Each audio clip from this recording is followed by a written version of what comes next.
책방별국 오디오북 2030 축의 전환 저자 마우로 기엔 출판사 리더스북 2030 축의 전환은 10년 후 세계에 관한 그간의 연구를 정리한 것으로 오늘날 거대한 흐름들이 기업, 노동자, 소비자에게 어떤 영향을 미치는지 다각도에서 조망하며 2030년의 세계를 예측한다.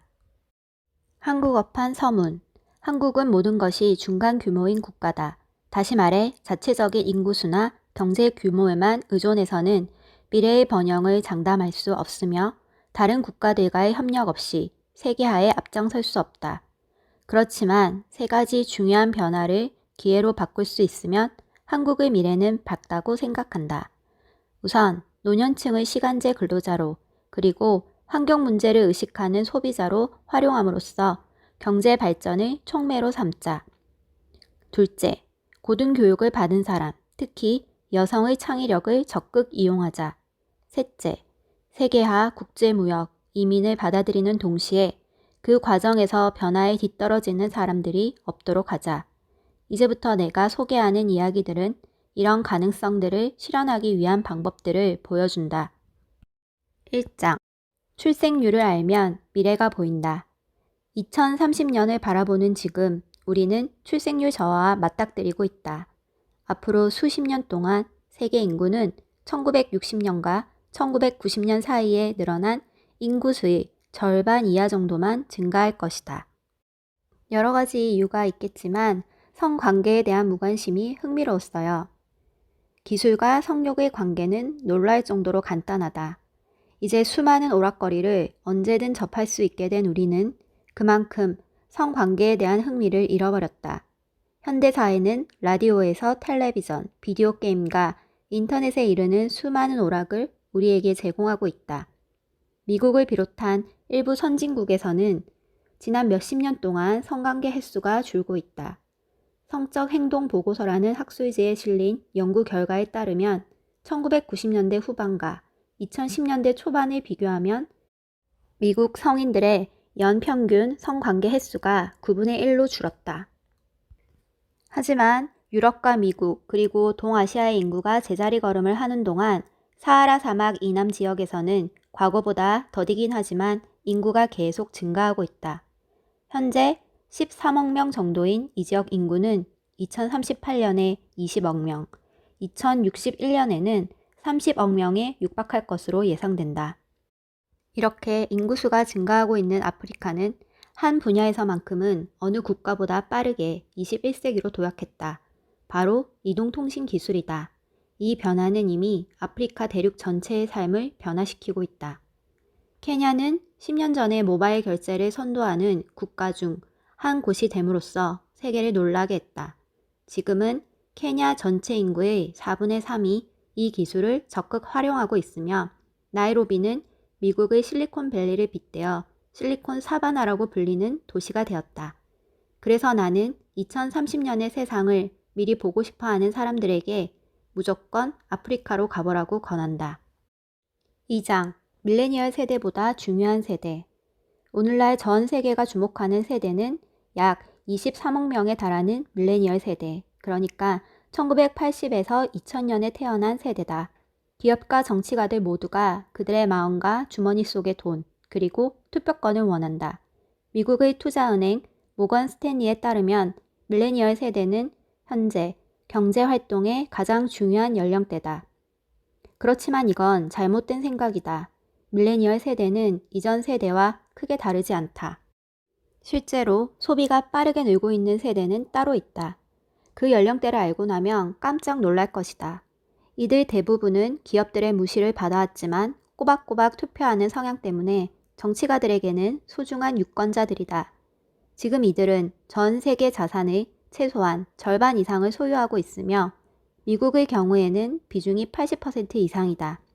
이들은 바로 60세 이상의 세대다. 2030년이 되면 전 세계 60세 이상 인구가 35억 명에 달할 것이다. 미국 연방준비은행의 자료에 따르면 친묵의 세대는 베이비붐 세대에 비해 재산이 1.3배 정도 많고 X세대보다는 2배 많다. 밀레니얼 세대보다는 무려 23배나 많다고 한다. 닐 하우는 이렇게 말했다.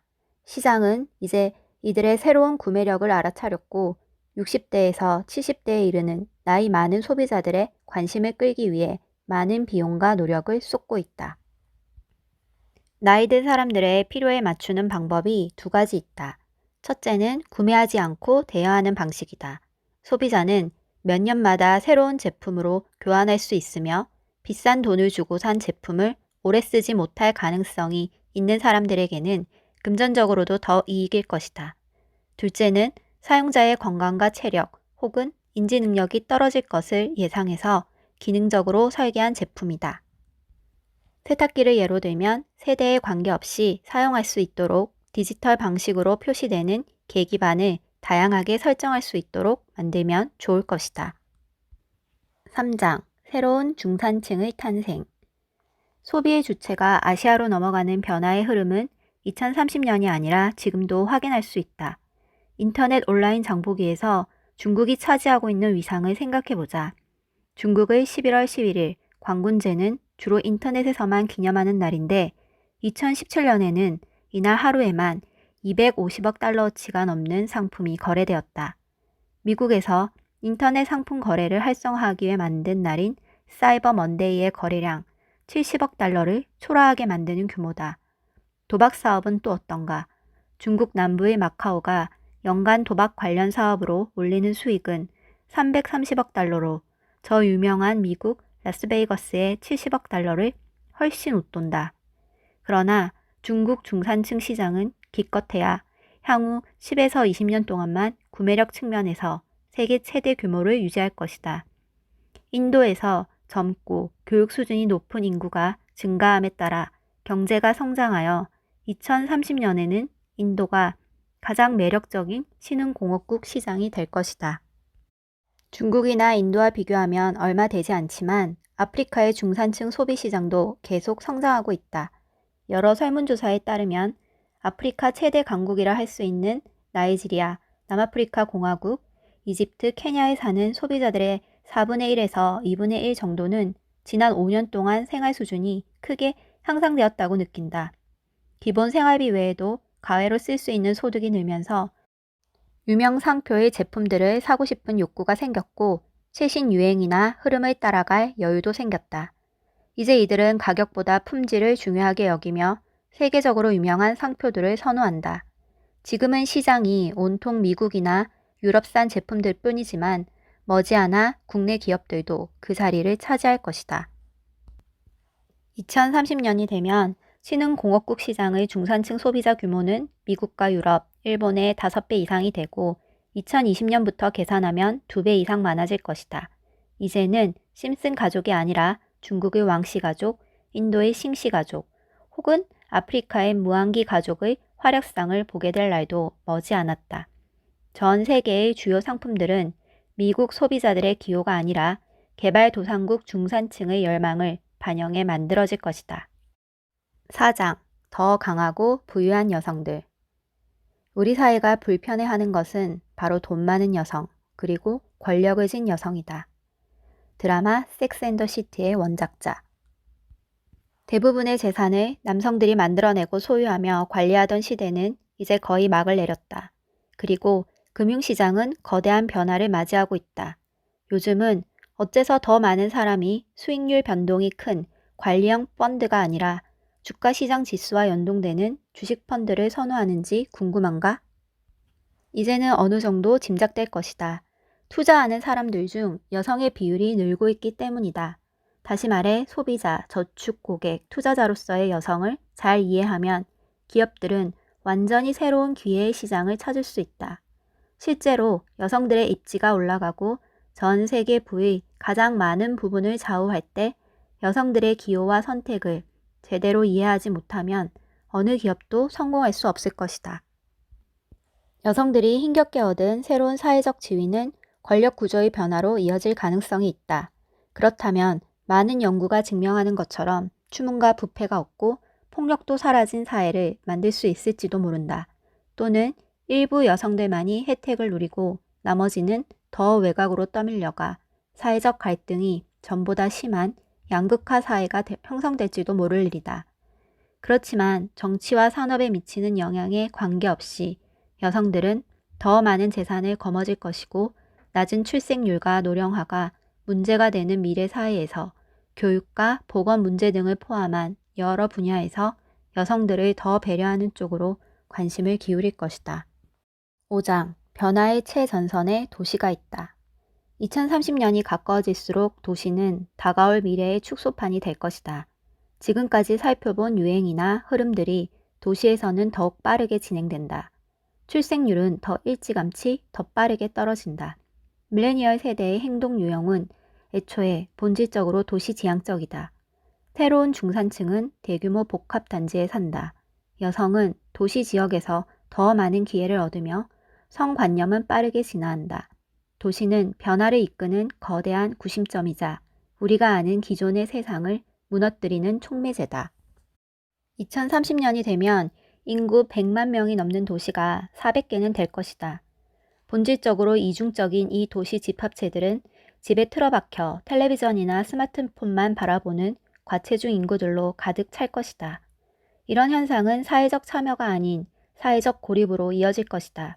많은 도시가 전문 지식을 갖춘 창의력 넘치는 사람들의 집합소가 될 것이며 또한 오염과 혼잡 그리고 안전에 관한 어려움에 직면할 것이다.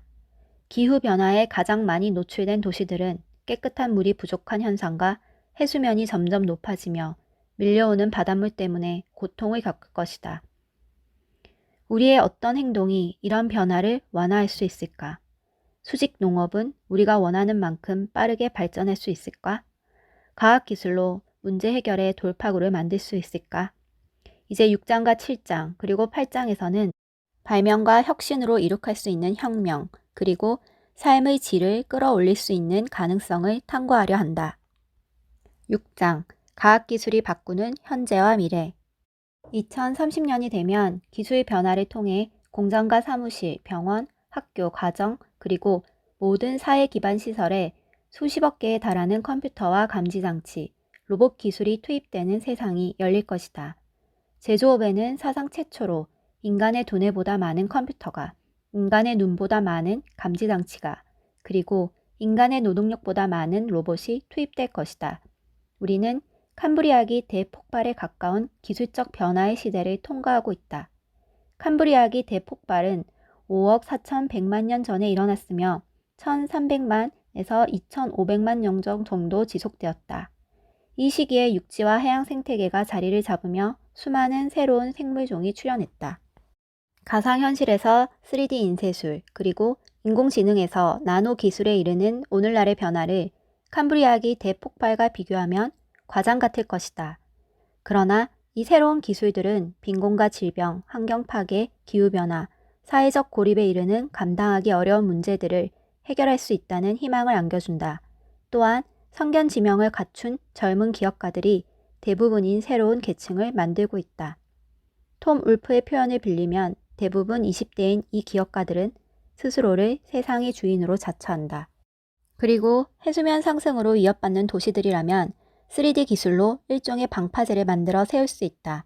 이 방파제는 시멘트로 만든 복잡한 곡선 표면을 통해 닥쳐오는 파도의 힘을 여러 방향으로 분산시킨다. 스웨덴의 자동차 회사 볼보는 오스트레일리아 시드니에 있는 현지 기관들과 협업하여 맹그로브 나무를 닮은 인공암초를 만들어 해양 생물들을 위한 서식지를 제공하고 있다. 그러면 다양한 해양 생물들이 모여들어 바닷속에서 중금속이며 미세 플라스틱 입자 같은 오염 물질들을 제거하는 데 도움이 된다. 콘크리트로 만드는 인공암초의 틀은 3D 인쇄기가 만든다. 7장 소유가 없는 세상 2030년에는 공유 경제가 전 세계 용역과 소비의 30% 이상을 차지할 것이다. 2030년이 되면 협력적 소비라는 개념이 다시 한번 사유재산을 압도할 것이다. 오늘날 젊은 세대들은 물건을 소유하는 대신 일정 비용을 내고 공유하며 나눠 쓰는 방식을 선호한다. 이들은 재산이나 재물을 공유의 관점에서 바라보는데 우리가 익숙하게 생각하는 개인 소유물까지도 상호 이익을 위해 공유할 수 있다고 생각한다. 2030년이 되면 매일 하는 소비의 절반 가까이를 공유 혹은 협력 형태의 소비가 차지하고 여기에는 자동차와 집, 사무실, 각종 장비를 비롯해 온갖 개인 소유물들이 포함될 것이다. 소유의 개념은 사라지고 공유라는 개념이 그 자리를 차지할 것이다. 그리고 미국의 신생기업 렌트 더 런웨이는 사람들에게 옷을 사는 대신 빌려 입는 쪽을 권유하며 옷이나 유행을 좀 더 오래 지속하는 방법을 고민한다. 식료품과 옷의 낭비를 피하면 전 세계의 탄소가스 배출을 10%가량 줄일 수 있다. 석유 산업을 제외하면 이 두 산업이 기후변화에 가장 큰 영향을 미친다. 모든 것을 공유하는 세상에서는 자동차 공유, 옷 바꿔 입기, 아이 함께 돌보기, 음식 나눠 먹기, 공동 거주 등이 삶을 더 재미있고 더 친환경적으로 그리고 더 마음 편하게 만들어준다. 8장 너무 많은 화폐들 2030년이 되면 세계에서 가장 중요한 화폐 중 일부를 정부 당국이 아닌 기업이나 심지어 개인용 컴퓨터가 발행할지도 모른다. 현재는 많은 사람이 그러한 가능성 자체를 대단히 위험한 사상으로 여긴다. 2030년이 다가오면서 첨단 기술이 화폐에 관한 새로운 생각을 촉발하고 있다.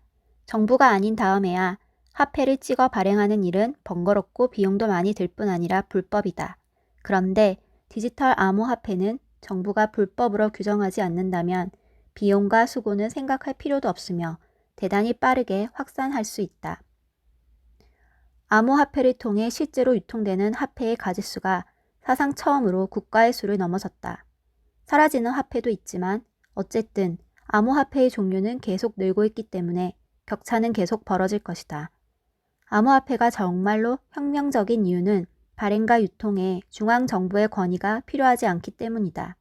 필요한 건 컴퓨터 네트워크뿐이다. 암호화폐는 혁명인 동시에 어쩌면 파멸의 근원이 될지도 모른다. 암호화폐는 전자화폐의 일종으로 암호를 사용해 보내주는 사람에 의해 거래가 인증되며 지불과 잔액은 관련된 모든 사람이 접속할 수 있는 전자기록 보관소에 기록된다. 이런 기록 보관 장치에는 블록체인이라는 재밌는 이름이 붙어 있지만 사실 블록체인의 개념은 무척 단순하다. 벽돌로 쌓아 올린 벽이 길게 늘어서 있다고 상상해보자. 그리고 그 벽 옆을 지나가는 사람들이 자신만의 다양한 기록을 벽돌 하나하나에 새긴다. 자신의 이름이나 찾아온 날짜를 적을 수도 있고 혹은 사랑하는 사람의 이름이나 좋아하는 책의 제목을 적을 수도 있다. 규칙은 단 하나. 반드시 무엇인가 적혀 있는 벽돌 바로 옆에 빈 공간, 빈 벽돌이 남지 않도록 적어서 채워야 한다. 그러면 사람들이 뭔가를 적어 나갈 때마다 제일 윗줄부터 차례로 아래까지 벽돌 하나하나가 채워진다. 벽돌 위에 새겨진 기록은 절대 지울 수 없으며 모든 사람이 그 기록을 살펴볼 수 있다. 이렇게 상상 속 벽돌 벽이 다 채워지면 그 옆에 똑같은 두 번째 벽을 나란히 세우고 똑같은 과정을 반복한다. 이런 벽들은 어떤 목적으로든 이용할 수 있다. 예를 들어 호텔이 있다면 누가 호텔에 어떤 방에 묵었는지, 각각의 손님들은 매일 어떤 추가 비용을 물었는지, 그리고 마지막으로 호텔을 나설 때 모두 합해 숙박료는 얼마나 냈는지 등등을 추적할 수 있다. 물론 비트코인은 화폐로서 가치가 2017년 말 2만 달러로 최고치에 달했다가 불과 1년 뒤 2,500달러 이하로 급락하는 등 변동이 심한 것이 사실이다. 그렇지만 그 기반이 되는 디지털 기술은 여전히 남아있다. 블록체인 기술은 암호화폐 혹은 전자화폐와 관련해 잘 알려진 이중 지불 문제에 대한 간단하고 깔끔하며 효율적인 해결책을 제시할 수 있다. 암호화폐 전문가 조지프 버돈에 따르면 블록체인은 모든 것을 토큰, 즉 일종의 증표로 바꿀 수 있으며 주식, 상품, 채무, 부동산, 예술작품, 출생기록, 학위, 투표 기록 등을 모두 디지털화한 증명서나 인증서로 만들 수 있다. 심지어 자료도 이렇게 바꿀 수 있기 때문에 구글이나 페이스북 같은 기업들의 잠재적 위협이 될 수도 있다. 블록체인 기술은 2030년의 세상을 바꿀 것이다. 그때가 되면 수많은 자료 저장소와 서류 업무는 물론 일자리까지도 사라질 것이다. 2030년이 되면 디지털 화폐만큼이나 블록체인 기술을 여러 분야에 적용하는 가능성도 중요해질 것이다.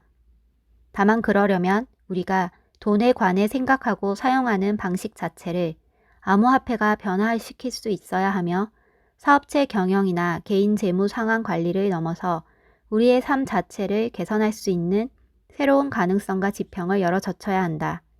만약 디지털 화폐가 기존의 현금을 대신할 뿐이라면 사람들이 꽤 실망할 수도 있다. 그렇지만 현금을 주고받는 데 드는 막대한 비용을 절약할 수 있을 뿐더러 자원을 절약하거나 탄소 발자국을 지우는 데 도움이 된다면 사람들은 금융업의 지각 변동을 목격하는 동시에 지구를 구할 수 있을 것이다. 지금까지 제 오디오북 잘 들으셨나요? 저는 1장부터 8장까지 개념 위주로 간단하게 정리하였습니다. 나머지 부분이 궁금하시다면 책을 구입해서 읽어보시길 바래요. 그럼 구독, 좋아요, 알림 설정 부탁드리고 구독은 제가 영상을 만들어 나갈 수 있는 힘이 됩니다. 감사합니다. 다음 영상으로 만나요.